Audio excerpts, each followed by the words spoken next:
time opening. We have an eye, sort of a nostril, 2 teeth.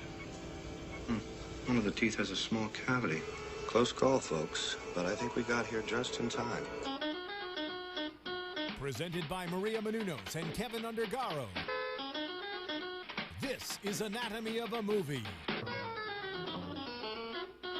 In-depth discussions and breakdowns of various movie titles. And now that you've seen the movie, let the dissection begin. And welcome, everybody. Thank you for joining us for Clint Eastwood's latest foray into filmdom with his adaptation of Jersey Boys. I'm John Comerford. I'm joined in the studio by Sherry and... Sherry. Hi, guys. This is Sarah Stratton. Hello, everyone. I'm Marissa Serafini. And, of course, Phil Svitek's in the booth helping us out. Thank you, Phil. So, ladies, what did we think? This music is just so appealing. I get lost in it, and I think that the movie did a really good job of highlighting it. Mm-hmm. I liked that they brought the hits to the forefront. I liked that they gave the songs like these underlying tones. I liked they also put it in like more of a soundtrack level as well. I thought they did a really good job just focusing on that.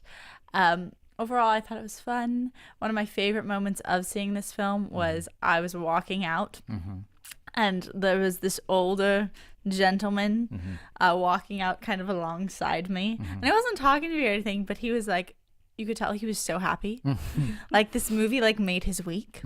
And he was actually singing, and he was like doo-wop singing, and his voice was like really low and like really rich old man voice. And I was like, and it made me so happy. Like I did have a couple of issues with this movie. Like it wasn't like, it's not going up as my favorite musical adaptations in film. But I really enjoyed it, and I think that seeing him really enjoy that made it so much better. And I have a couple friends who also had similar experiences, so let's talk about that later. I mean, yeah, this what they did, they captured the essence of Jersey Boys from that time period to now, and how it affects so many different people, the older generation and even the younger generation. I mean, we're younger, Sarah, and we still enjoy it. So it really, you don't have to be a certain age to enjoy Frankie Valli and the Four Seasons. And I've always loved Frankie Valli because my dad grew up in the 60s, so I kind of grew up with this music too. I was very familiar with Frankie Valli, and then also when I knew they were doing the stage production of it and the touring. I was in Illinois at the time where it was playing in Chicago, and I really wanted to see it. But at that time, back in like a few years ago, I was heavily involved in musical theater, and we would play Jersey Boys as warm-ups. Wow, there you go. We would play the Jersey Boys songs and just have fun, and you know that was a great vocal warm-up for all of us. So I've always enjoyed their music, and then knowing that there was the Jersey Boy film coming out. And I told Phil a few months ago, I was like, we're not doing Jersey Boys for Anatomy of a Movie. I'm putting it on our schedule right now. We have to cover this. So it's because of Marissa that we're actually sitting there. There we go. Well, thank you very much, Marissa. Yeah, I enjoyed the film immensely too. I'm a fan of musicals. I know that's strange to some people because they can't understand the genre, but I like musicals. I also like the film adaptations of them. And I had a good time with this. I thought they did, like, as Sarah mentioned, I thought they really made the songs the forefront and brought that. And let's face it, you want to come out of a musical humming the tunes, and I did, as Sarah did, and Sarah's friend, Miss Roxy Stryer. She's been on here a few times. Yes, she has. And she also liked it. Her thing was she was one of the youngest people in her theater, right? And she got not only a musical experience, but her audience was singing along. Wow, there you go. She said it wasn't quite the belting out notes, but everyone was literally humming under their breath, and so she was just like so excited by that. Fabulous. So, well, let me start with asking this. Now, you both are fans of musicals, I take it, yes. And I know Marissa's been in a few. Sarah, I have been in a few as well. I can't say I've been in Jersey Boys, but I have. I've loved watching musicals since I was a kid. I've loved going to watching them on film, watching them on Broadway. Right. I've been in them. I started doing them when I think my first musical was like in elementary school. Wow. So yeah, I've done a few. And I know how difficult it is. And I think it was one thing that made this film really interesting afterwards that I learned is that 3 of the 4 Jersey Boys were from Broadway. They Yes. were Broadway actors, and then they brought in Vincent Piazza to do Tommy DeVito, and he was the only one not from Broadway. And I thought that was very interesting. Because normally for films, they usually change out the actor for somebody who's more and known for a film work. exactly.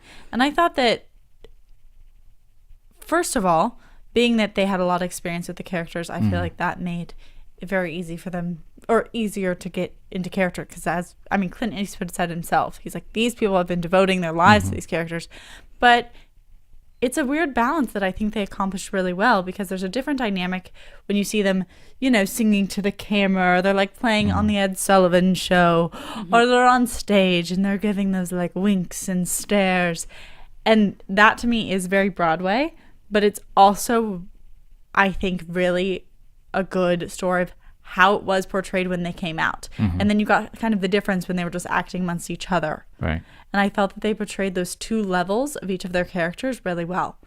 I did feel like there was a difference between the stage performer and their everyday conversations, their everyday fights.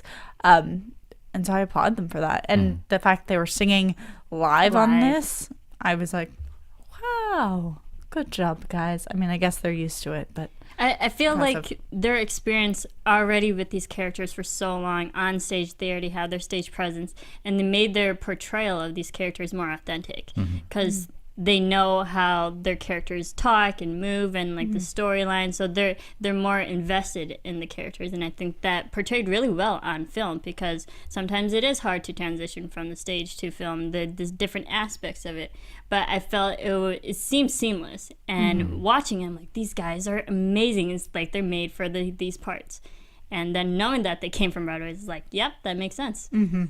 I completely agree. Also, I want to put a shout out, since we're kind of getting into acting a little bit here. I thought that the women were very strong in this, particularly Jacqueline, who played, not Jacqueline, I'm so sorry, his wife. What is Mary. Mary Was the character name. I can't remember the actress's name. Renee But Marino. Her voice was so like strong and like in her chest. Oh, I loved her. I thought first of all, the opening scene, the way you intro her, it was a great scene for her. It was amazing. And, she played a wonderful character. The one thing what upset me was that they relegated her to the obvious, and then her scenes, they were all things we had seen before, and they never went anywhere. And it really bothered me, because she's such a great character.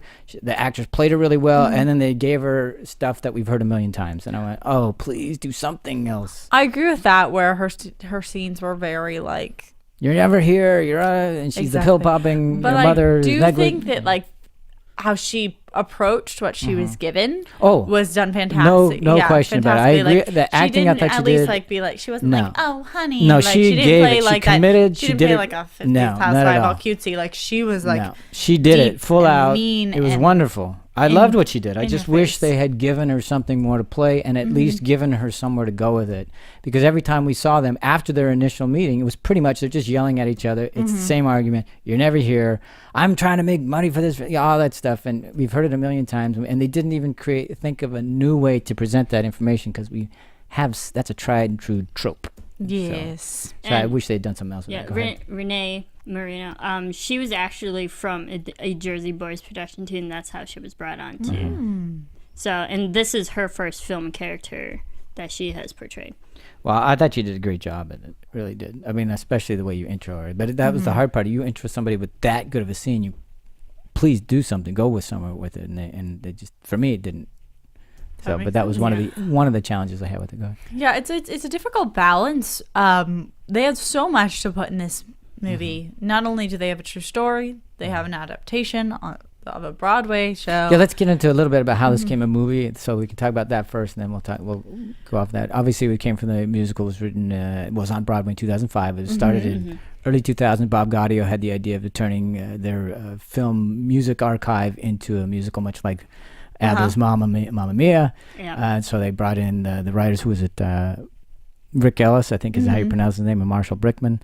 And they also had a director brought on board, Des McAnuff, I guess. Sorry, I don't know the pronunciation of his name. And so it was Brickman that came up with the idea that he wanted to talk about their history, kind of like a behind the music kind of thing. Their rags to riches to rags again story, very classic American saga. And it's interesting with the writing because back then, you didn't have the internet, you didn't have Facebook, Twitter, any social medias platforms that we have now that's so accessible to people's lives that if you want to follow a band, they're all the characters and those guys in real life. It was hard to find documents on them, and not a lot of people wrote up about them. So doing the research, they didn't write about stuff like that back then. Exactly. So doing the research on them, I believe they found out that 2 of them actually had prison records, and they added that into the story. Yeah. That part was great. So it turned into the musical in 2005. It was on Broadway. Did Ended up winning. very well. Won a Tony. Well. 2 Tonys, musical. one for Best Musical, one for Best Lead Performer, who was the lead in this movie. So that was great for them. And went on to have two touring bands, two touring. Technically, it's kind of a band. Yeah, I guess so. It's a band of touring players. companies, I guess. They toured all over London's West End. They've been to Australia, South Africa, Netherlands, all over the place. They have in Vegas. They have a show. They had it in Chicago, as Marissa mentioned earlier. Toronto. Exactly. So all over the place. So, and in 2010, GK Films bought the rights. In August 2012, John Favreau was asked to direct, and I thought, well, that's interesting. I had not known that. I know. I mean, I have to say, so John Favreau was on this first, then Clint Eastwood. And at first, me looking at, not thinking too hard about it, I'm like, with both of them, I'm like, first of all, in contrast with each other. Right on their styles and stuff like that. That's a huge difference. Right. And I'm like, and it's not really what you would think is their typical, go-to. Well, except for, Clint is a huge music buff. Yes. I mean, the guy, he loves jazz But you have music. to, He's like, even look scored into some of his own movies. He's all that scored kind of stuff. everything since 2003. Yeah, so he's directed, I believe, a musical before, a long I don't recall time that, but ago. okay. I think I have it on here somewhere. So I can kind of see him because I think he understands. He really enjoys music and he knows the effect of it and stuff like that. So that part I understand. It's kind of interesting that he would choose this one.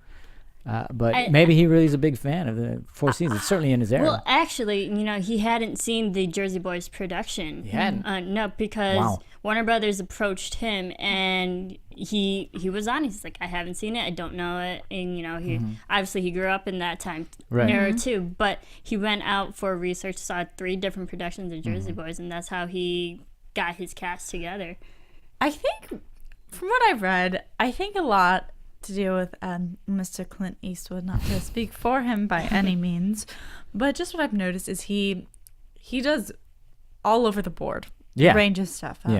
Documentaries, obviously, everywhere. He's amazing at it. I think that with Jersey Boys, they kind of got good timing.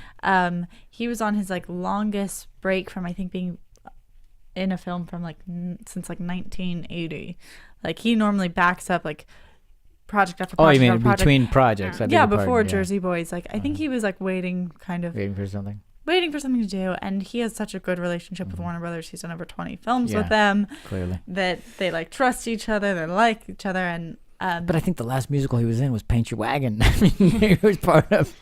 Wasn't it? But as you said, music's a a huge part of his life, and I think he was probably here's another adventure I can take. Exactly, and why not? If you're a guy like Clint Eastwood and you've done everything, it's sure, why not? Let's do a musical. Let's try it out. Exactly. I mean, add musical to his resume. I know. I think it needs padding. Yeah, so. I think it did. He did it so well because all of his. I think what he does, he captures the tone of films very well, the pacing, the story, character developments in that way. And I really enjoyed this film because I sometimes have a hard time watching Clint Eastwood films here and there. They're kind of hit and miss with me, but I love the Jersey Boys. Not just because of the musical, because I think overall executed was really well done. And he made some big choices. I think that one thing I was reading is that there was a different script for this when Jon Favreau was on it. And Clint Eastwood took it back and wanted to go back to the original that was written by the writers of the musical. Because it had gone through so many rewrites and different people that it wasn't theirs anymore, really. So he wanted to go back, and that's something he's commonly known for. Yeah. He likes first and second takes. Material. He likes just kind of almost like the first draft. He thinks it's maybe it's more pure or something. Exactly. So, and I think that probably works well for him. And he had faith in the fact that the musical had done so well for so long, so it didn't need not changing. One thing that I think was his choice to kind of bring back into it was the multiple Breaking the fourth narrators, wall and just the multiple narration.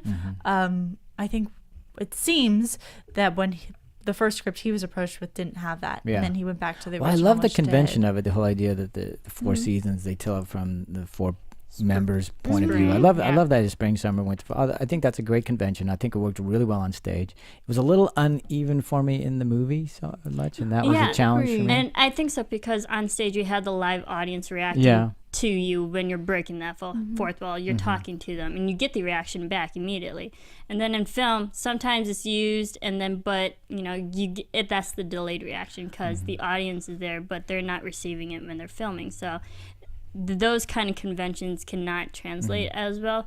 But it didn't bother me because still having that factor into the musical, into the film, it really felt like the original. Yeah, it did. But I did you have issues with it or any concerns? I don't know if it's an issue as much as I liked the idea of it. I liked that, one of the taglines of this movie is along the lines of like, who you're getting the truth from. Yeah, and we every all person's remember it truth. the way we need to. Exactly. And I thought that the narration was assigned to that.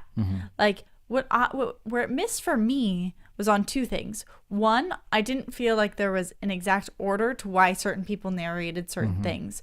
Like I needed some sort of, I don't know, unity, symbolism to where they made their entrances with their narration, because you're not getting all the narrators from the beginning. They get added in along.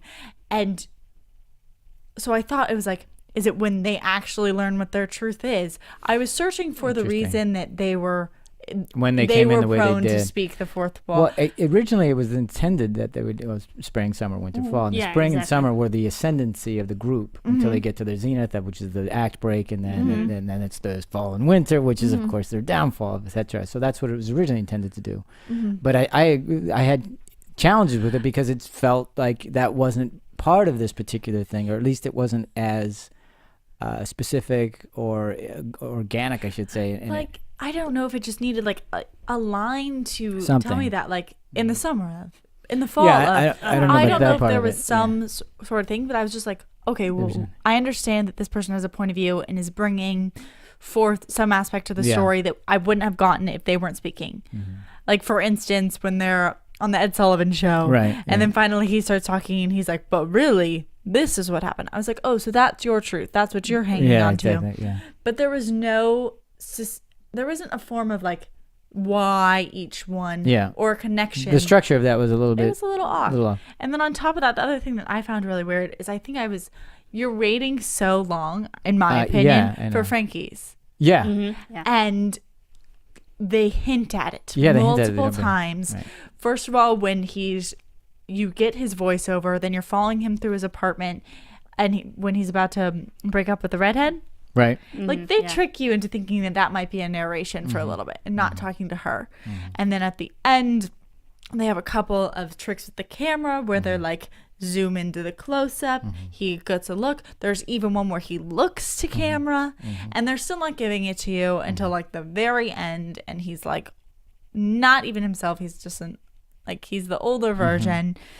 And I was just like, I don't know why you're trying to trick me, because I don't even see a reason why the other ones were doing it as opposed to why he is not. Yeah.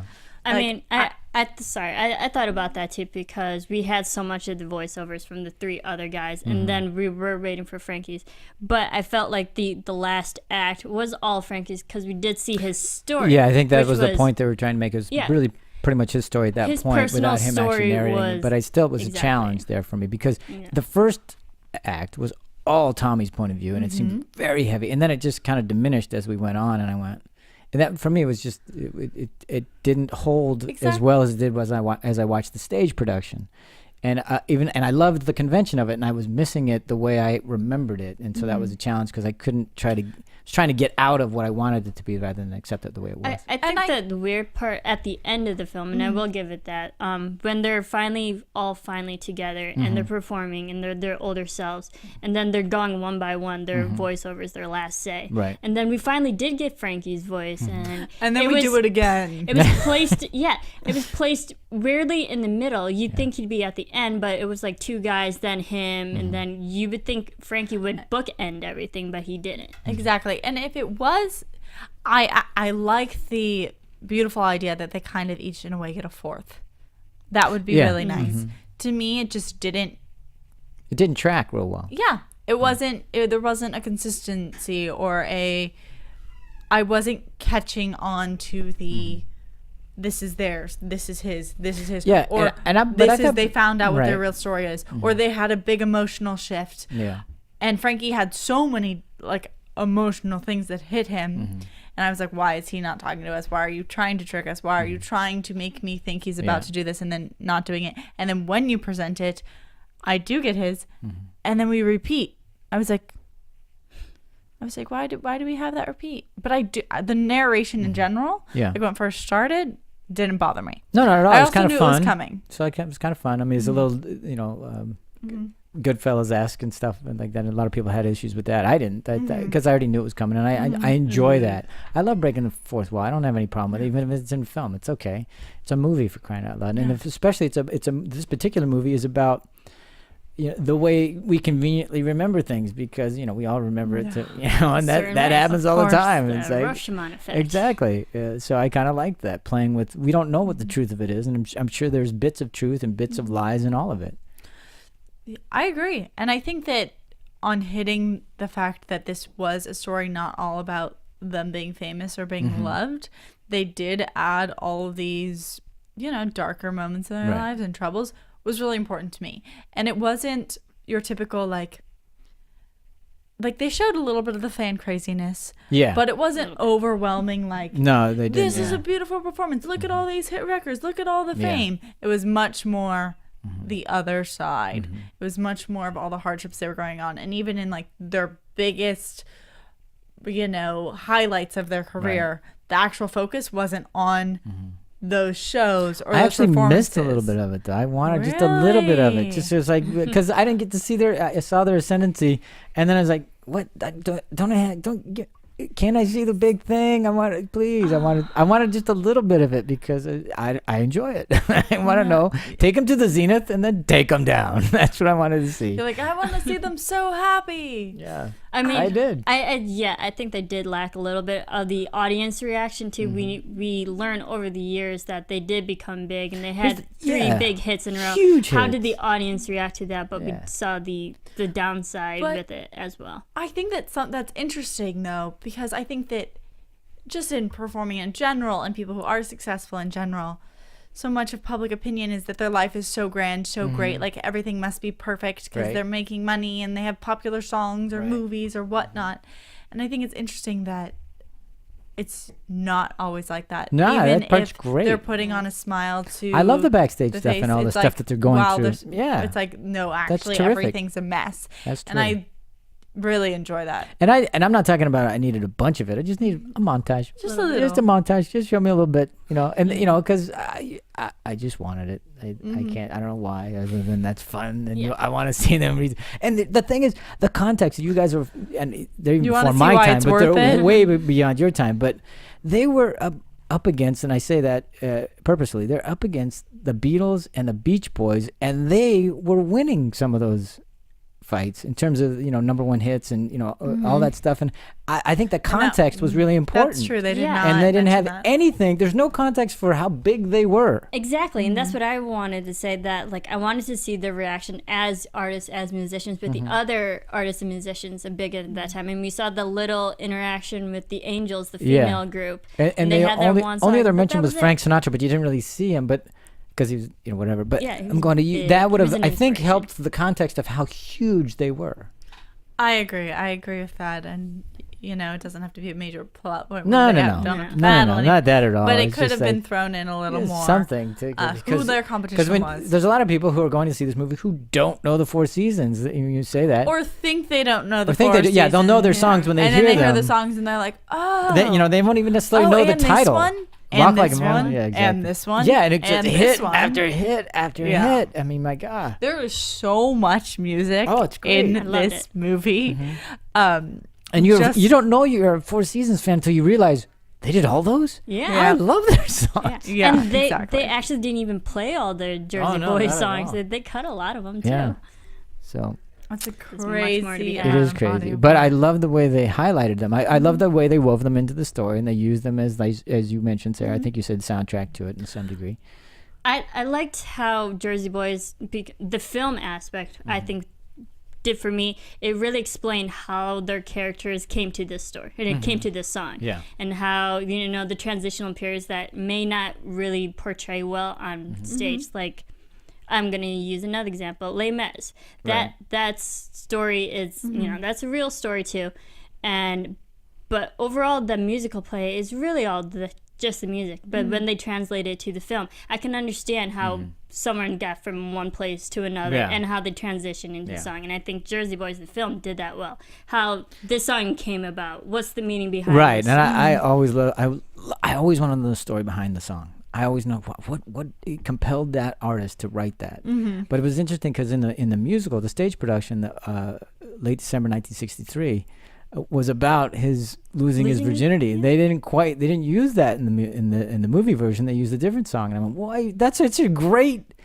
I mean, I don't know why they made that choice. You're like, I just wanted that. It's like, why? I mean, that's so perfect, and then they chose to use a different song there. And it's like that didn't make a hell of a lot of sense to me. Yeah, and that's one of the few songs that's actually not sung by Frankie. Yeah. It's sung by the other. Bob by Goddard. Bob. I think that's probably why. But why? But it was a huge hit, and it was about I know, him. It was but so Still a big character driven. hit. Yeah. I think though it was like Because he was a teenager when they brought him in. He was Yeah. a young kid. I think that the reason why is that they wanted the songs to be about Frankie. Well, yeah, I think for me that was a bad decision. Yeah. I mean, Just an opinion, it varies. but yeah. The one thing I was wondering what your guys' opinion was, Frankie's daughter. Yeah, So, like, Francine. Francine. I'm Shout out to not, the actress Freya Tingley. She's actually been here at studios a couple times. Really? So Good. She did fine. The only thing yeah. I did not like about it is that was where I thought the script was completely lacking. I don't know why. First of all, I don't remember in the stage production because it was years ago when I saw it. But I didn't even know she was a singer until when he finally said it. And I went, "What? Why aren't you showing me that? Why aren't you?" Because it would have been amazing to see her have an ability beyond his, and then to see the dad's pride in his daughter, because that would have been way more tragic to see that and experience that. I completely agree. That was my biggest thing. I was like, why didn't we see the Yeah. reaction to them singing? We didn't even Why? get to see the Like, relationship if really. this is a musical. Yeah, like you could exactly. give us that song. It's like if you weren't going to give us that much of the emotional connection to it, then you should have just cut it. They could have Like, they could've used. tried to cut They could have easily used one of the songs from the Four Seasons. Have his daughter be singing it in a completely different way, so we would hear the same music and lyrics, but with a completely different interpretation. And I think the effect would have been amazing because I didn't really get a chance to be invested in all in their relationship or to see It their happened- connection. It happens wasn't on so the fast. acting. No, 'cause, like, not at they all. were- It was just they wasn't didn't get there. The scenes, Yeah. and I think that it was either you really hammer that out and like give us some sort of singing, some sort of comparison, some sort of them being in studio together or Something. something, recording. or you just cut it out, and because the death of a child is Yeah. strong enough Yeah. that we know that's going to affect Sure. him, and you can keep that. You can keep why he's Absolutely. depressed with, just from the phone call on. Like, you don't have to go dive fully into. They could have just said, like, this happened. Yeah. What happened to his daughter? But- we would have surmised that, it's from him not being around. It was from her just. But you could have easily have shown that fixed relationship. it by either way. When and- she's a child, he could have sung to her. We could have seen her sing they did do later. that. He did I sing know, to but her. it wasn't. I mean, it was They could have really. played it up a Yeah. bit more. Also, it really, if you think about it, it was the focus on Frankie, not the focus on the daughter. So I can know, understand why but- they didn't give but- her. but Then they should I'm have just but- cut her out kind of in I'm, general. I'm actually To act. talking about Frankie. I'm not talking about the daughter because it's how he responds, how he reacts to that relationship. Not because she's part of it. But, I mean, I'm not saying follow her story. I'm saying follow his story because of that taking relationship. her, of watching Yeah. her, of something. And I it just felt- it was just somewhere in the middle where Yeah. you either needed more or Yeah. none of it in a way. Yeah, it was like because you're asking me to really care about this, and I go, well, you didn't really give me anything to. Completely Care agree. about. Yeah, not enough anyway. Not for me. It's like which was interesting because I did feel, besides theirs, that I felt like they could have expanded more. I felt like a lot of their relationships between characters were done very well, at least between like each other. Like, I knew how each of the 4 seasons felt about each other. Like even before, like I thought that the chemistry, the acting, the subtleties of him watching him throw the towels on the floor, everything. I thought that was all well done, and like that, I just believed it. I believed where they ended up, and I believed how they got there. Sure, that all and I makes didn't think sense. any reaction came out of the blue. I thought that all of those were very clear. Nick's reaction came a little bit out of the blue, but it's supposed to Really? because only because I didn't think he was going to quit at that moment. Oh, I feel. I knew that I he was heading that waiting way for him to quit, but 'cause I I was did- like, oh, I just sucks didn't. for you right now. But again, it came out of the blue to Frankie and Bob too, which to me it made sense. It's like what you want now? We're just we just fixed everything, and now you want to go? It's okay. I know. I just want to go home. But I mean, it worked. Walken's gonna fix it. That's yes, he will. Jip. But I liked it. I thought it worked well. It was right, and it felt good for it to happen. Then it was still odd to me, and they still even mentioned it in the script, and they were talking in the movie. They still to this day don't understand it exactly. I don't Wants think to anybody go really- home. Exactly. Homesick. Even he said, "Yeah, I'm not even really sure. I just said it once it was out of my mouth." Yeah, they Which I liked it. I Yeah, liked that. It was I great. liked that. He I was loved just like, it. Yeah, the cool thing about that particular scene, because the guys, the main 4 guys, said that Clint Eastwood encouraged improv acting, Right. and that was one of the scenes they improved a lot. Oh wow, I didn't know that. And so every time, they had the original script, but then they just kind of went free flow with it, and then the way that they cut and edited everything, it became actually almost word for word to the original script, even Wow. though they were improvising. that's interesting. I'm wondering in particular if some of his insults were improved. I Whose say insults? that his insults of Tommy, like when he was Oh, his like, insults of "You Tommy." you wear the same underwear for 3 days," because the actual Uh-huh. Tommy DeVito saw this and like. I don't know. I read it. I read it, so I didn't hear the intonation, but it seemed more along the lines of like, well, I did not. He's like, first of all, I don't wear underwear, so that's a lie. He was like, second of all, something about, I don't even remember, but his like doctor was sitting next to him, and he's like, you can verify that this is not true and that's not true, and they were a lot of the examples. Even to this day, they're even- still remembering it differently. even towels. exactly, but a lot of the examples were from that scene, at least the part that I read. So I'm like, maybe they were improv, because he was very much like, I think they were going for the spirit, maybe Yeah. rather than the He- actual fact. I don't know. He seemed very much like his character portrayal, because he was like, if they wanted to know the truth, they should have come to the horse's mouth. And I was like, that's interesting. I feel like we start off this movie with very similar Yeah, dialogue. exactly. Like exactly. maybe they know you better than you think they do. But it was very funny, and it's a little strange. Like Well, it's a Tommy's- guy who has challenges with the truth. I mean, Yeah. well, selling things that fell off a He's- truck, so to he's speak. very, Let's say. he is not portrayed nicely at all in this film. Well, I don't know. I didn't really think it was rudely or in any. It just felt like, okay, maybe that's that character. I don't take that as being the actual person. because it is a dramatization. Okay. So I'm not saying that, but I mean, it works for the film, works for the show. Definitely. I don't know how much truth it is, but it's like anything else. When you're writing stuff, you take the grain of whatever the truth is, and you go, how do I dramatize this to make it work? I mean, you have to have disparity in order for conflict. And to I we think knew we can he was- understand that as an audience. I think it's Yeah. hard to personally go into it and be like, Mhm. thank you for making me seem so nice off Well, of just one of my yeah. grain of salt. And let's Like, face it, Bob Gaudio and Frankie Valli were the ones that had the final say on what was actually in the film or in Yeah. the stage production, etc. So That was Who probably knows, but- their way of saying maybe this is how we saw yeah, him. exactly. So But also, in the way that they build Tommy in this film, you can tell that he had a troubled past.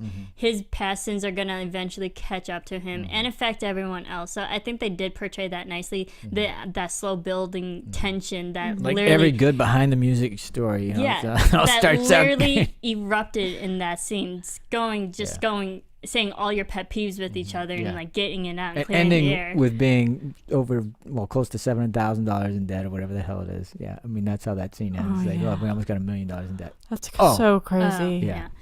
And all the taxes that didn't Yeah, were paid exactly. either. But also a cool, interesting thing about that scene as well. That scene was one of the longest scenes in the film. Yes, And, that's a lot of and coverage. for film sake, that was like 11 pages of dialogue. And Mm-hmm. on film, that's a long time. And they were slated to film 2 days. Mm. But the thing, when they were filming in natural light in Mm. that living room. So they were losing daylight. That's why it took them to so long to film that one particular scene. Because they And had to, I'm sure it was like 7-8 guys in that room. Yeah. They had to like a lot of adjust the coverage, light for yeah. every and I'm single sure person. he still brought it, Clint, as he always does, on time and under And budget. I was just gonna say, and probably under budget. And you know what? That's why he's made over That's 20 movies for them because Sure. why He's not? You're efficient. gonna give me Okay, so speaking of the making that in budget, so to speak, what was with the green screen driving scenes? Oh my I was gosh. like, what I is? know I I don't said get that. it. What is it? Thank you. Are they trying to harken back to a bygone era when we used this technique, or was it they just went that way because it'll I don't work? know, It's but it cheap. looked awful. It did. It was like what? is especially that? the front on view. It was horrible. It was so bad. It's horrible. It- And I the only thing I can think of, well, it's obviously a specific choice because they're not trying to mask it at all. They're not trying to make it great. So it had. I mean, I don't you was think it had to convi- be a specific choice and I was stylistically? trying to convince myself that maybe it was something that was wrong with my theater No. or something. Like, So I relegated I to a was taken specific out of the choice film. in that. Okay, this is how they used to do these driving scenes back in the '60s and '70s and stuff. So that's what they're doing. But that was my well, only then guess. where else did that make an appearance? Nowhere. in the But I film? agree. No, I agree. Like, if you're gonna make a choice, then you have to. well, I mean, the do only some sort of. again, I'm rationalizing like crazy Yeah. because it did take everybody out of the film. I go, but why would you make that decision other than to? I mean, I can't equate it to anything else because it had the look of the era. So that's the only thing I could think of. But Until otherwise, that I was like, point. "What are you doing? Why are you doing this? You're killing me." But it was off-putting to everybody, wasn't it? Yes. Yes, very. What? Completely. I mean, if they were in the regular, I if the couldn't tell film you was what they regular even- color, Mm-hmm. maybe it wouldn't have been as obvious. Yeah. Because you had the other color to blend in well, but since there was that color filter on there, very odd. it made it more. I have to say, when it obvious that first, it's green. I started laughing as soon as it came in. I went, "What?" I started laughing because I thought it was a joke or something, and I went, "Oh no, they're staying with this." You're like, Oh, wait. okay, all right, we're gonna go here, and it completely took me out of the movie. Completely. I Absolutely. mean, I got back quickly enough, but it was very strange. I don't have a justification for this, and I wish I did. I think that I don't know. My justification is like maybe there were other scenes like this that got cut, but it's 2 hours and 15 minutes already. Yeah. So I mean, how much got really cut? Well, I don't know. I mean, the stage production is 2.5, I believe. I'm not sure, but I believe it was about 2.5 hours. Of course, that's probably with the intermission, so it's probably roughly the same running time. I thought it was a little long. Was it the movie? The film 2 hours 15 minutes. You know, I did too. I didn't really think the editing was bad or the pacing. The pacing that I really had a hard time with was Tommy's speech pattern. There was this kind of a little, for me, it was a little laborious. It's like I wanted this guy to be sharper and, like that. Faster. I loved his portrayal of him. Yeah, I it thought- didn't- I know him from Boardwalk Empire. Mm-hmm. So to me, I was like, he's really found this. For now, it's maybe a little bit of a niche. Where he does play, the gangster guy. It's got some different layers to him, and you don't really know what's going on in his head besides the fact that he thinks he's right. I thought he did a really good job. The way he didn't, his cadence didn't bother me. Yeah, it didn't work for me. I want this guy to be sharper, quicker, faster, and it just. He took a lot and of every the time movie. it kind of was like, let's go, and that's the only time. But for me, the editing wasn't so long. It was just when he would again, and for the first third of the movie, it's him. Yeah. And for me, it was like, Yeah. oh my gosh, please. And, Talk yeah. a little faster. Yeah. He's explaining everything. I know, which is another reason why you got to move. Let's go. There's a lot of X-Bars. Move it. Yeah. My thing with the editing was pretty well. The pacing, I could understand everything. My question was the time jumps between everything. It was so different. I mean, we went from like 6 months to another 6 months to 2 years, and a lot of times, but knowing the songs like December 1963, you knew like what Where you were in time time and space. in the year, but a lot of times they would go from one thing, all right, they're on their tour, they're on their second tour, like how much time has passed in between. They didn't really explain that well. I had to figure that out for myself. You You were need being some a more cues. detective. Yeah, I'm like, okay, we're at this point in their lives. Okay, we're 2 years later in their lives. Those transitions weren't as clear cut to me. Interesting. So there was a lot of talking information. Yeah. But we were missing some information on time and on. Did for you? me, Did why- anybody ever get lost? And besides that, what you were just saying, did anybody get lost in the story in terms of where it was like, what the hell? Where are we? Because other than No, because I mean, we can obviously tell all these inner feelings towards each other and slight hatred and resentment towards each other was building over the years. But then, having the missing the exact amount of time in Yeah. between, like how long has this been brewing inside of you to, lash out and stuff. So, yeah, I mean, I could still follow the story, but then and the time in between. And I want to make sure that people know I still enjoyed it. I mean, just because I have these little things, they're nitpicky and stuff, but they're important to me because there were plenty in the script that I thought was a lot of fun. I love breaking the fourth wall. I've already mentioned. I especially loved when they did it. And for me, it was clever and very interesting and in shit-eating ways, if I can use the term. Beg your pardon. Like when they would just.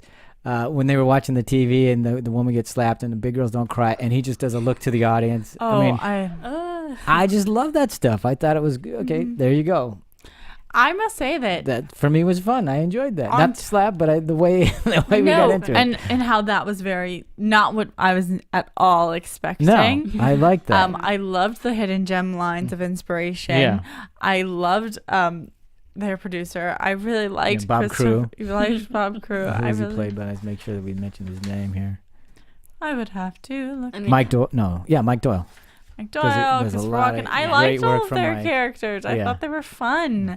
They're very, I don't know, opinionated maybe. I think I'm from a very specific point of view.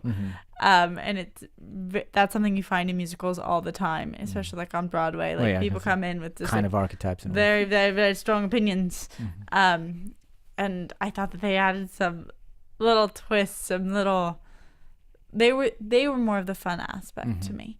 Throughout But the I film. love those twists, and especially in the writing. I thought they were really well done and lots of fun. And because the audience is in on the gag, and then you get to enjoy that. And it's like, yeah. Yeah, I think the side characters, they definitely added their 1 or 2 lines that still made the story relevant. Joe Pesci. Joe Pesci, yeah, exactly. That guy. That I guy. love that. Yeah. I mean, And the fact that it's true is great. And his influence in starting the Jersey Boys. Getting them I mean, together, bringing a lot Bob of Gaudio people to the might band. not know that. Yeah, exactly. And I had just no those idea. little things in between. I don't know if I had like just forgotten that. Or Yeah. It was a total surprise, and I was like, Yeah, what? Yeah, I just that love. guy. But again, that But Joe it Pesci. makes sense. Exactly, it's great. It's wonderful. It's terrific. Overall, you can see how their story, the story of the Four Seasons, got a musical. Oh yeah. And got this movie because it's such an It's compelling. It's a very Exactly. interesting story, and it's a To watch story. these guys go The through rags to this. riches to rags again and stuff, and then Mm-hmm. their final, especially because it ends at the Rock and Roll Hall of Fame induction. So I mean, it's a great story. It's a lot of fun, and I think it's terrific to do the Rashomon effect, to say it from different points of view, because we can all relate to that because our childhoods are the same way, wherever we come from. It's like even your brothers and sisters remember thinking, no, we weren't there. We were, So Yeah. it's always that same way. Of course.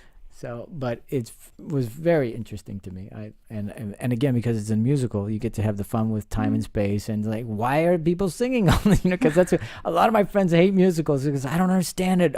Who just all of a sudden starts singing for no reason, and they can't understand the genre. But I was gonna say, talking about like friends and family, like who do you guys feel like who should also watch this movie? Because I think musicals are hard to get people Yeah. sometimes in the seats for. sure. It's hard to like tell your guy friends or whatever, like, Well, first of all, hey guys, tell like, my let's dad. not watch the World think Cup they'll and let's go. I think they'll enjoy it because they know the songs, even though they're not aware of who sings them. They may not even know the titles of them, but once you hear them, you go, "Oh my God, those guys did that!" So I think they'll enjoy it just for that part of it. And the only way I can say is just go. Trust me, you'll know this. You know this. You know the they'll music. understand the story because it's a classic American story, and they'll have fun with the songs because they've heard them. They know them. Yeah. How can you not know these? The music. Even you guys who are so young know these Yeah, songs. I would tell my dad to definitely go see this because Yeah. he's not a big musical fan, but he does. He knows this era. He knows this music. Yeah. I mean, it's one of those films that can appeal to so many different audiences. You don't have to know that exact time period, and that's what I think Jersey Boys does so well. Speaks to so many different genres. I agree. I mean, I think that it does need to get some more people in the seats at this point. Yes, it does. Budget was $40 million estimated. Opening weekend, I think it's got like about 13.3. $5 million on its opening day. Yep. And 13.5 13.3. opening weekend. Yeah.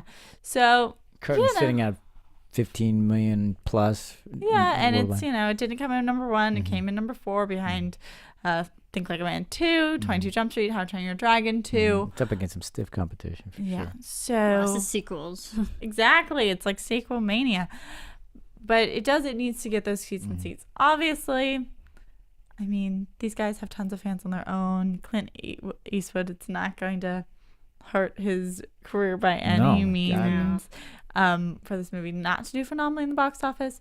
But in general, it's not the best opening. Would you? No, not at all. But against that competition, you kind of expect it because I don't know that it's going to appeal to the younger audience. It's interesting. I mean, it would if they went to see it. I think they'd enjoy it. I mean, it's getting 55 on Rotten Tomatoes, 55 for the critics, and about 75 or so for the audience and stuff like that. Would you guys agree with that or disagree? I mean, I kind of agree with that, and I can understand why maybe the younger generation who don't know this wouldn't go. This wouldn't be the first film that they would see. The older audience, knowing from the original music play and the musical production, that they would be more maybe inclined to that kind of. But of those people who've seen it, 7.5 out of 10, if I can use 75 out of 100. Let's put it that way. Have enjoyed it, have liked it.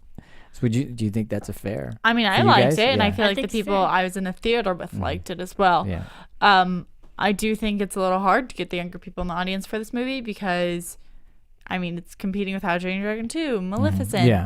And then, with big movies like Transformers coming out and Edge of Tomorrow, you've got that. Your teenage But girls are probably still going to Fault in Our Stars. But that's one of the reasons why I think it's a good time, because it's such a counter programming to everything else that's out there. I mean, you can go and enjoy this movie. Yeah, I think that is true. this film is one of those palate cleanser type of films. It really Okay. is. I mean, it's one that you just go to enjoy, not one to, expect all the explosions or raunchy comedy. It's something that you could sit back and just enjoy. And I think a lot of people go to the films for like the experience, and this is just one of those, just a calmer type of film. I would agree. To me, I saw this in the middle of the day. It's like a midday movie, and I think that that kind of fit it for me because you left feeling kind of singing the songs, enjoying the rest of your day. It was sunny outside. So, and that's their music. It's a reminds me feel-good of. movie. Their music is so feel good. Mm-hmm. Like, you can't listen to their songs and not be like happy and smiling and bopping around. I love the Yeah. soundtrack. I mean, I was playing it yesterday here in the studio. I've been singing it since I saw it. Yeah. I mean, I every was singing day. it before I good. saw it, Well, no, just from the advertisements. Oh, really? Wow. Okay, that's good. That's listened impressive. to it Yeah. my once. And I mean, goodness. that's what obviously that's the strength of this. If this movie, if you ask me, it's the music, because those songs were so well, they're indelible now. I mean, if you hear them, they're they're earworms. They get in your head, and you know. I think how they portrayed I them love too you, was baby. so real. Their Yeah. actual acting, because singing live, Clint said that you can get their facial expressions. And I didn't even know real that, but emotion. thank you for telling me that. I Yeah. did not know that. They can get their real emotions at the level that their characters should be, and I think that was a great, brilliant directing choice on his part. And for these actors who are conditioned to sing so many times over and over again, that's nothing new to them. Yeah. Maybe for Vincent, but And- they're conditioned to do it, and it just really shows their talent. And I thought, I mean, anyone who's sang or been in a musical knows it's training, and you have to like work that muscle and practice every day, and that's really hard. So it makes sense that these guys were capable of doing that. It is a big applaud to Vincent, because I'm sure his voice was not prepared for that, and I thought he did a really good job for not really being a singer dancer. I was like, wow. The lead was not a singer dancer. He hasn't really done it like in Wow, film I did or not know. anything. Well, yeah, but got a and lot of training on Broadway. The choreography, the three guys who were part of the production was helping Vincent. Of course, yeah. The moving the hips in the correct You know, way, I have to like say, during singing. The fact that he didn't really have them down as well as the others, I think worked character-wise anyway. I agree. It was like it was. I Yeah. completely Like agree. that's the last thing he's really worried about or thinking about. So I was like, of course he He's wouldn't. like, know. I'm trying to sing here. Exactly. It I'm adds sorry to you it. know all these harmonies so well because Yeah. you've been doing it for Exactly. years. But his character's like, dance, whatever, Whatever. Yeah, I've got to sell cigarettes or whatever the thing you're doing on the side. I wanted to talk quickly about some of the shots because we haven't talked cinematography. There were two shots that I thought were great. I loved them. The first one was when we first were about to meet Bob Crew when they're going in to show their demo or talk about that, and we dolly up. Not dolly up, but We go up the elevator from the outside. Exactly, yeah. And I thought that was a fun shot, a great little vignette of how things were working. Bunch of vignettes of going into this. Did it make you want to go back and be like, who are these snippet Oh, songs? absolutely. Like, what did we just get glimpses of? Yeah. So that part was great. The other one I thought was really effective was after they sang one of their tunes, one of their huge hits, and we were the camera was on the audience, and it was handheld. So you got a really good glimpse of what it was like to be on the stage and you just finished singing and the audience is applauding like crazy, and you almost got the feeling that, so that's what it's like to have a huge audience go crazy over something you just did. I thought that was really effective. I feel like I'm here. No, I thought it did. I thought it was their That's POV, and I awesome. thought it was great. I don't know if you guys remember that or saw that. Did you have any thoughts on your? Yeah, I remember that. And also Clint, I'm calling him Clint like I know him, but he kept saying, more applauding from the live Yeah. audience because they were singing live, Right. and they did get that live audience performance because the audience were like generally enjoying it and applauding, and Clint was like Right. more, So that really added to the. I felt that was kind of an homage to the theater aspect. You get the audience reaction, and I think they played with that very well. I like the overall look. I mean, a lot of people might be turned off by the colorization, but it made me feel, go back to the 50s to the 60s. It was very gritty, and you can get that sense that they did go through dark times. Yeah, but I thought that was great. I mean, especially when they're on the streets and they, then when they were on stage, they heightened the saturation, and so I thought that was very effective. I thought it looked great. Yeah, I Absolutely. really like the look. I would completely agree with that. I like the clothes they wore. Oh yeah, a little bit about the clothes. They hired Deborah Hopper, who's actually worked with Clint Eastwood on 16 different films. So they've collaborated back since the 1980s, and she actually got for the clothing of the The Gentleman, she used the inspiration of the different album covers Oh. of the actual Four Seasons. And, you know, the corduroy suits in the 70s, the burgundy blazers Yeah, that nice. when they performed on the Ed Sullivan Show. So, like, and then even the audiences, Right. you know, being back in that time, they had to dress over 3,000 to 4,000 extras. Oh my, that is a lot of people. Yeah. From the Lot of- performances, the audience, there's a lot of people, a lot of clothes involved that you wouldn't think. Very expensive And all, shots. yeah, exactly, and clothes you have to make and do it. A little bit about Vincent, real quick, on his acting, singing difference. He was asked if he was, because he was the only cast member not from a touring cast, how he decided to work with that, and his reaction was to say that he was part of this whole grand experiment. He says he has 3 dance coaches, a voice coach, and a guitar coach, and he spent 2 hours a day with them, a day with each of them every day. Wow. So yeah, lots Way to of go, Vincent. training. Really, obviously wanted that. That was on Men's Journal. That information. So Yeah, that's great to know, like, how much Well, here's the rehearsal thing. he had to do. Yeah. Because the catch up guys with who's them. been on stage, they had direct dialect coaches throughout their performances as well. So they're more, you know, genuine with their Well, acting. here's credit to him because I did not know he was not on stage with the other guys in the stage production. So I had no idea that. And again, for whatever misgivings or errors that may have shown up in the movie, I didn't really see any. But What's funny- character-wise, it made sense to me that he wasn't as good as the others. So I just assigned it to that. yeah, I completely agree. But I really liked his singing voice. Throughout the film, like, I knew his dancing was awful. I totally thought that was a character attribute. I thought that was a choice. I don't think it was bad. You know, it's just a little. It was a little smaller. Yeah. You know, Exactly, like yeah. everyone thought it was like, I'm going to hit with my left foot, and if it's wrong, I'm keeping it there, and it's gonna be amazing. And this is like the tentative, like, Yeah. I think I moved my left foot now, but they're like, yeah. Couldn't be bothered with figuring it out. Yeah. That's what I thought. That's a problem. It's all just about, Yeah. like, I'm going to emphasize every movement, even if it's wrong. I'm gonna smile through it. Like, that's such a musical Do thing those to Yep. do. hits. Commit. Yeah, so he was Commit. he was there. He was committing. He was just not used to the boldness. I think that people obviously. Okay, often- now I know that this seems maybe silly at this point, but I'm going to say this for those of you who don't know the Four Seasons or listening to this who haven't seen the movie. Here are the songs, not all of them. Big Girls Don't Cry, Sherry, December 1963, or Oh What a Night. My Eyes Adored Ya, Stay, Can't Take My Eyes Off You, Working My Way Back to You, and Ragdoll. I mean, all those were huge hits. So Mhm.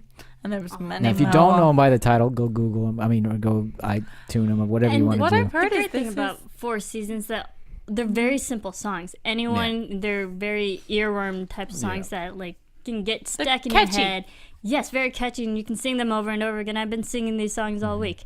So, I mean, and I think that's what can appeal to people, because this, even if you don't know the music, Yeah. and you listen to them now, you would good chances catch on Yeah. to the songs and like it.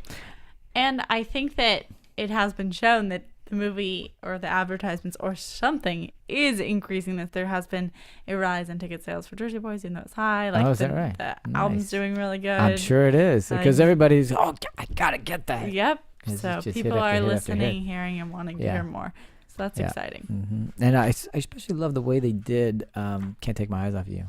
I mean, it's very similar to the way they did it in the stage production, but just how great that they didn't know what to do with it. It's a weird song. It doesn't fit in any category. And quite frankly, it is a challenge. It's not, what genre is that going to be? It was also his, like, comeback song too. Yeah. He's been out of the It's such a good spotlight song. for a And while. just the way it rolls out. So, and then they did it in front of the audience or whatever. What was Mm-hmm. it, Detroit or whatever the heck it was, in that audience and stuff. And then when that curtain peels back and there's that whole horn section so just good. cranking it out. And just remind you those lines where like, one day we're gonna have the whole horn. Yeah, section. exactly. Like, so good. There it so can is. we play that one at the end of Yeah, this? make let's sure we play do that that out. one. Really like that Yeah. one. Yeah, I can't take It's my eyes so off you. That is a great tune to do.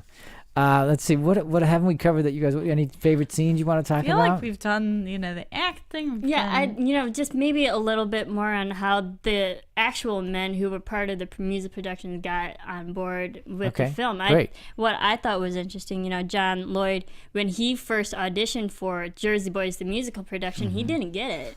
And he originally was, auditioning for Tommy Mm-hmm. DeVito, didn't get it, and then came back like a year later, and then to and got the role and Mm-hmm. played it for a few years, and he took another break and then reprised his role on Broadway. And that was when during his reprisal, that he got offered the position on the film.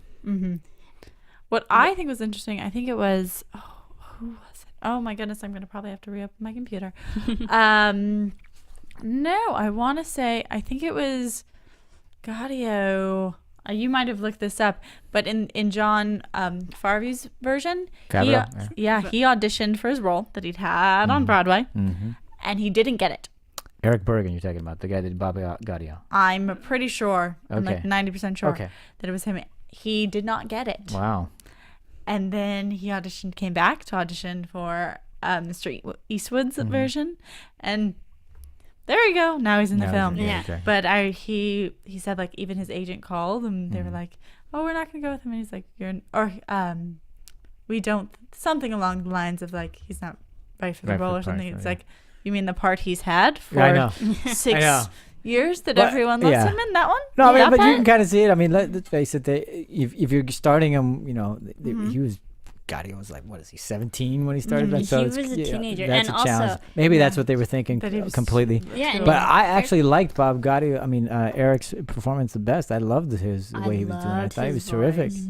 He I was thought my, he actually, also like my favorite his performance. acting in a this. way almost like matured as Yeah, he aged. Absolutely, I thought. And it I was like, I'm not sure if that's just like a choice or getting. Yeah. I don't know how this was shot, which I- scenes were shot I first. think he. But I thought that his character very Yeah. much changed with age, Yep. And where he was a very different person in the end. Yeah. And I that kind liked it. of that's an ode to really his real life story too with the production, because he was 20 when he started the Jersey Boys, being really young. He opened the first national tour of Jersey Boys, and then he toured in Vegas for a couple of Yeah. years. He took a break, and Yeah. then like 3-4 years later came back to Jersey Boys, and he had the audition with Clint Eastwood because Yeah. Clint saw his performance on Yeah. stage and I saw the auditioned. performance on stage show. I thought it Yeah, was great. 1 month later he got the part.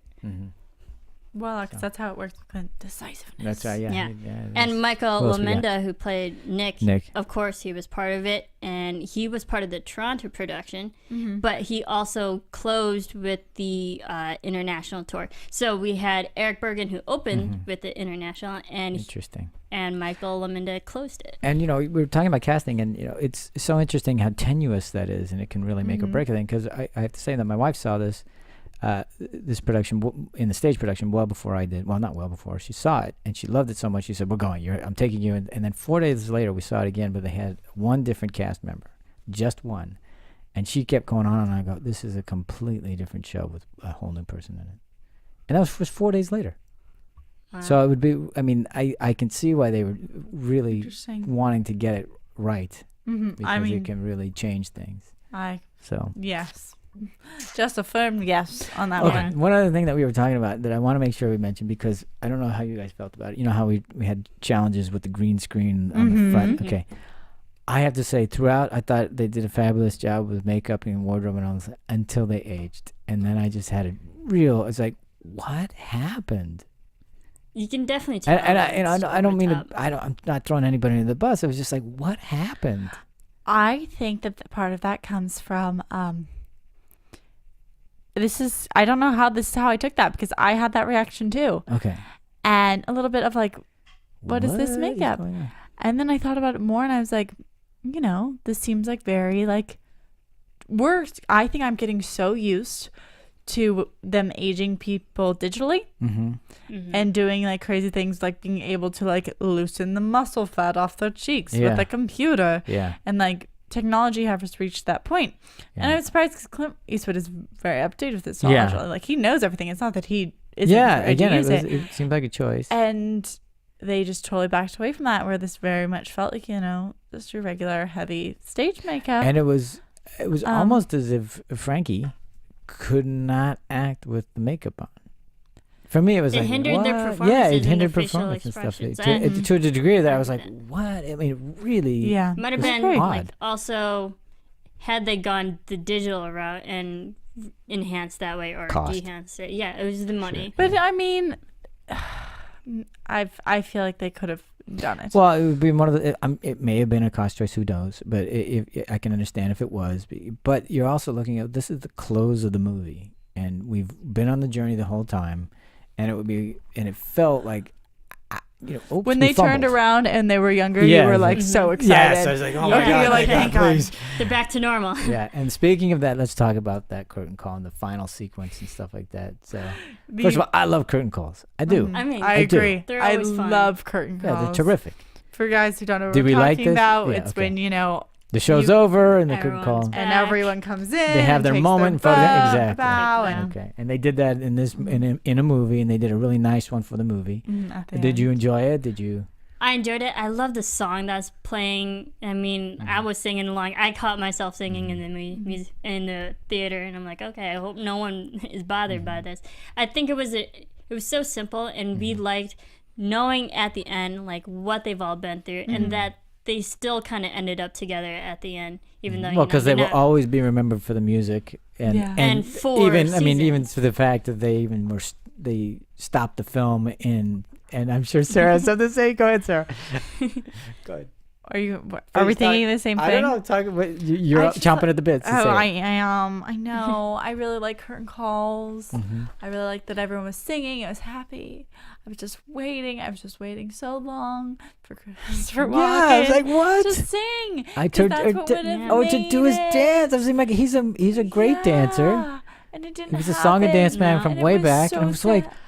and when they brought him out, I'm going, oh, this is awesome. And then no, I don't get to see Chris Walken. First of all, I thought he see did a great Hairspray. job. He did a great job in the movie. I loved him in the movie, and I really wanted him to have it wouldn't have just a Right. 8 count, just an 8 count. Even like just that stop moment, like I don't know, soft shoot, Yeah, tap, anything. Yeah. and he just did it, and I was so like, no. Yeah, it was Underutilized. tragic. I'm It was tragic. I'm like, is this a bad? Someone made either a bad decision, Dude, and or Christopher exactly. Walken? Did you like hurt or something? something. Like what I go, "Dude, happened? please tell me you're gonna give it. No, you're not. How could you not No. do that? Yeah, I was- that was yeah. a challenge. Yeah. I What did you think Really? of that Bollywood ending? With the stop frame, so to speak. When they're all Everyone literally held out held in their the street yeah. dancing, singing different songs. Now I thought it was an interesting choice compared to what we just saw in the film, Mm-hmm. like very one song mostly at a time, and then we had the end, which was shot in a different way Uh-huh. compared to the whole movie.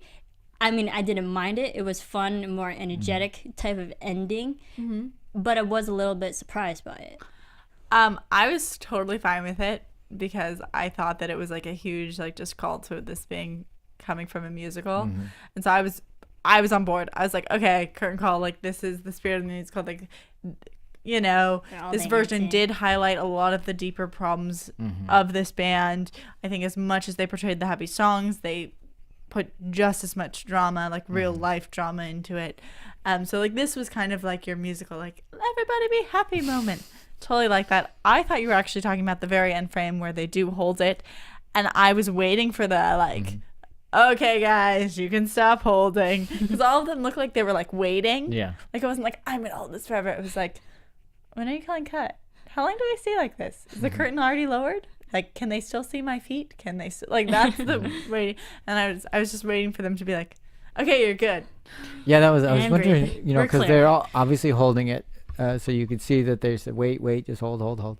And I, why don't you just do stop frame? Because to me, that always is iconic of, we'll remember them as they were. Completely. Yeah. And but when he was holding on them, but not doing a stop frame or Yeah. still frame, I was going. You were just waiting. You I were waiting was. for I them was to be waiting for like, something else. I for was them like, to why- be like, yeah, are we this- done? It didn't have the same effect that a still frame would have for I me. agree. Or like still frame, like And and some then little they like montage, filter, yeah, not montage, but yeah, filter, coercion. Exactly, or, like something. take it and And- like put it, you know. Because even as interesting as their story is and all the stuff that happened behind the scenes, you will even if you see this movie, when you hear the music, I don't know that I'll flash back to, oh gosh, yeah, I remember the. I'll just enjoy the music. Exactly. But I agree. and then after, when I'm thinking about it, I might think, well, yeah, there's a whole story behind it. I like that I know this story now. I do too. I think it's good. I think everybody should know the story, and that's especially why I really wanted them to give us more context about where it felt, where it fit in the music world and the pop world of the day, because of how huge and Iconic. what's yeah, exactly Very what iconic. what a band they were. So okay, any last thoughts before we close up. Overall, I did enjoy this film. I mean, Clint Eastwood, he's amazing, and just his choices and taking on a musical that's as well as big as an audience as Jersey Boys does have. I thought he did very well, and again, speaks to so many different people. Yeah, but I think that, putting like stories like this in film is always fun. And Rags this to movie riches. is fun, while, in my opinion, also showing you that not everything is pretty behind the scenes when it's like just pretty on the camera. And I liked that he did that. So Yes. good job. I'm glad they made it. I'm glad I saw it. I think it's a fun movie. I think you'll enjoy it. Despite that I'm being critical of it, I still enjoyed the movie. Still thought it was terrific. Yay! Same here. I love the music. Go buy the soundtrack. If you don't have it already, then darn. And shame on you. Their record sales, funny. Yeah. They're going up again. Absolutely. Let everybody know where they should write in. Yeah, you can follow all of us here on Anatomy of a Movie at anatomyofammovie.com, if I can speak. And then you can follow us on Twitter at Movie Anatomy. And then we all do AfterBuzz TV, our sister network. So check that out as well. Rate and comment. I mean, we won't get to all your comments during the show, but we do have another segment that's devoted just to the fans and answer your questions and comments. And check that Yeah, out. if you talk to us, we'll talk to you back. Talk back. And on that note, we want to thank you very much for tuning in. We will certainly talk to you next time.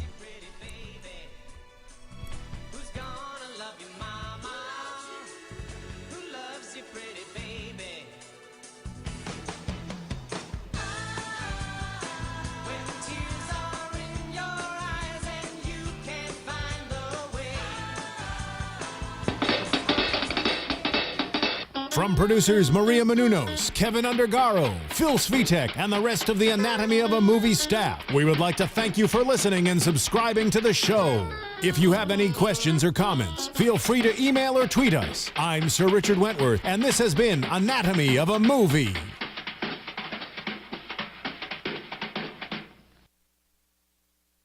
Thanks for watching Anatomy of a Movie on YouTube. For more on your favorite movies, subscribe to our channel here, and be sure to let us know what you think in our comment section below here. Bye. And it made me so happy. I did have a couple of issues with this movie. It wasn't it's not going up as my favorite musical adaptations in film.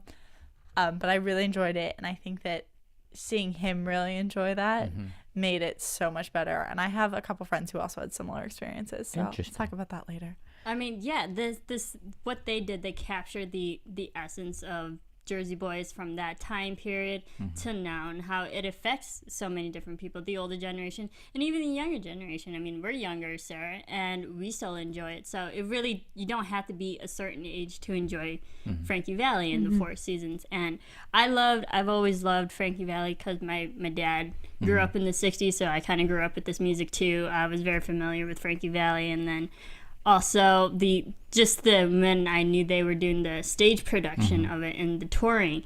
I was in Illinois at the time where it was playing in Chicago, and I really wanted to see it. But at that time, back in a few years ago, I was heavily involved in musical theater, and we would play Jersey Boys as warm-up. Wow, and there you go. We would play the Jersey Boys songs and just have fun, and that was a great vocal warm-up for all of us. So I've always enjoyed their music, and then knowing that there was the Jersey Boy film coming out, and I told Phil a few months ago, I was like, we're not doing Jersey Boys for Anatomy of a Movie. I'm putting it on our schedule right now. We have to cover this. So it's because of Marissa that we're actually sitting There here we doing go. it. Well, thank you very much, Marissa. Yeah, so I enjoyed the film immensely too. I'm a fan of musicals. I know that's strange to some people because they can't understand the genre, but I like musicals. I also like the film adaptations of them.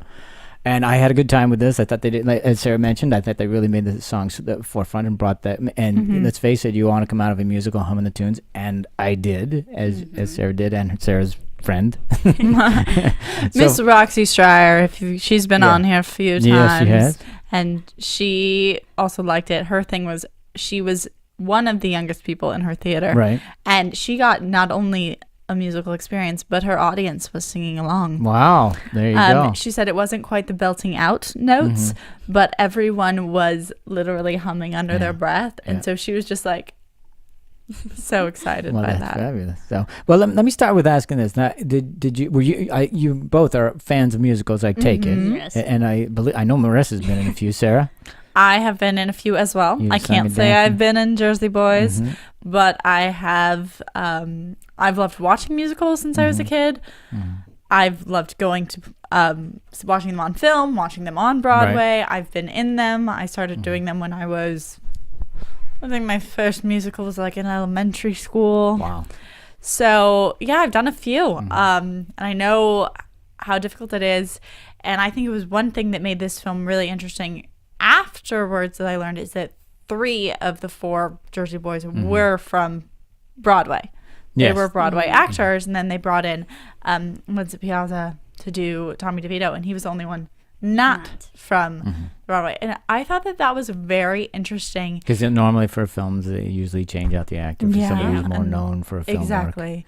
And I thought that, first of all, being that they had a lot of experience with the characters, I feel like that made it very easy for them, or easier to get into character. Because Clint Eastwood said himself, he's like, these people have been devoting so strong and Yeah. in her chest. Oh, I loved her. I thought first of all, the opening scene, the way you intro her, it was a great scene for Yeah. her. It was amazing, and she played a wonderful character. The one thing upset me was that they relegated her to the obvious, and then her scenes, they were all things we had seen before, and they never went anywhere, and it really bothered me because she's such a great character.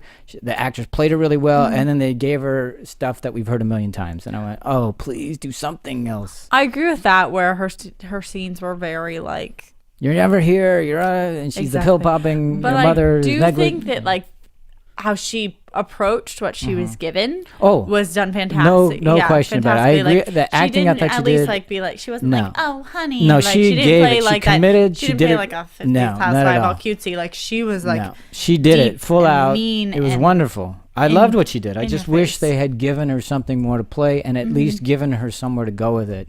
Because every time we saw them after their initial meeting, it was pretty much they're just yelling at each other. It's the same argument. You're never here. I'm trying to make money for this. All that stuff, and we've heard it a million times. And they didn't even think of a new way to present that information, because we have that's a tried and true trope. yes. So I And- wish they had done something else with Yeah, it. Go ahead. Renee Marino. She was actually from a Jersey Boys production too, and that's how she was brought on too. So, and this is her first film character that she has portrayed. Well, I thought you did a great job at it. Really did. I mean, especially the way you intro her. But that was the hard part. You intro somebody with that good of a scene, you please do something. Go with somewhere with it. And they just, for me, it didn't. So, makes but that was sense. one of the challenges I had with it. Go ahead. Yeah, it's a difficult balance. I'm opening. We have an eye, sort of a nostril, 2 teeth. One of the teeth has a small cavity. Close call, folks, but I think we got here just in time. Presented by Maria Menounos and Kevin Undergaro. This is Anatomy of a Movie. In-depth discussions and breakdowns of various movie titles. And now that you've seen the movie, let the dissection begin. And welcome, everybody. Thank you for joining us for Clint Eastwood's latest foray into filmdom with his adaptation of Jersey Boys. I'm John Comerford. I'm joined in the studio by Sherry and... Sherry. Hi guys, this is Sarah Stratton. Hello, everyone. I'm Marissa Serafini. And of course, Phil Svitek's in the booth helping us out. Thank you, Phil. So, ladies, what did we think? This music is just so appealing. I get lost in it, and I think that I think the movie did a really good job of highlighting it. I liked that they brought the hits to the forefront. I liked that they gave the songs like these underlying tones. I liked they also put it in like more of a soundtrack level as well. I thought they did a really good job just focusing on that. Overall, I thought it was fun. One of my favorite moments of seeing this film was I was walking out, and there was this older gentleman walking out kind of alongside me. And I wasn't talking to me or anything, but he was like, you could tell he was so happy. Like this movie like made his week.